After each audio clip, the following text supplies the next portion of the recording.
జీవితం విలువైనది.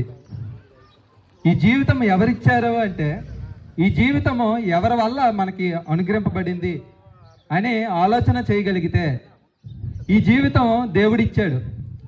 తల్లి గర్భములో నుండి ఈ లోకానికి మనము పుట్టాం. అంటే మనుషులు ఈ భూమి మీద సుమారుగా 800 కోట్ల మంది జనాభా ఉన్నారు.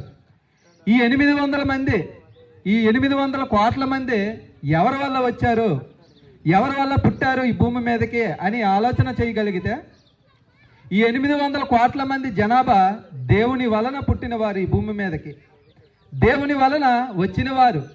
అంటే ఈ దేహము ధరించుకొని ఈ భూమి మీదకి మనం ఈ లోకానికి వచ్చాం.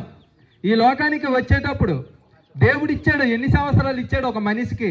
ఎన్ని సంవత్సరాలు జీవించమని ఇచ్చాడంటే 70-80 సంవత్సరాలు ఇచ్చాడు దేవుడు. అయితే దేవుడు అంటున్నాడు, ఈ భూమి మీదకి నేను ఇన్ని సంవత్సరాలు నీకు ఇచ్చాను, నీకు ఇన్ని సంవత్సరాలు ఎందుకు ఇచ్చాను అని ఆలోచన చేయగలిగితే, దేవుడు అంటున్నాడు నా గురించి తెలుసుకోమనే దేవుడు చెప్తున్నాడు. ఈ 80-70 సంవత్సరాలు ఇచ్చినది దేవుని గురించి తెలుసుకోవాలని. కానీ దేవుని గురించి తెలుసుకుంటున్నారా అంటే, మనుషులు దేవుని గురించి కాకుండా దేని గురించి ఆలోచన చేస్తున్నారు, దేని గురించి బ్రతుకుతున్నారు, దేని గురించి ఎక్కువగా ఆలోచన చేస్తూ బ్రతుకుతున్నారంటే, ఈ భూమి మీద ఏమి తిందమా, ఏమి త్రాగుదమా, ఏమి ధరించుకుందామా, దాని గురించి ఆలోచన చేస్తున్నామే తప్ప దేవుని గురించి ఆలోచన చేయడం అనేది మానేశాము. దేవుని గురించి బొత్తిగా ఆలోచన చేయట్లేదు.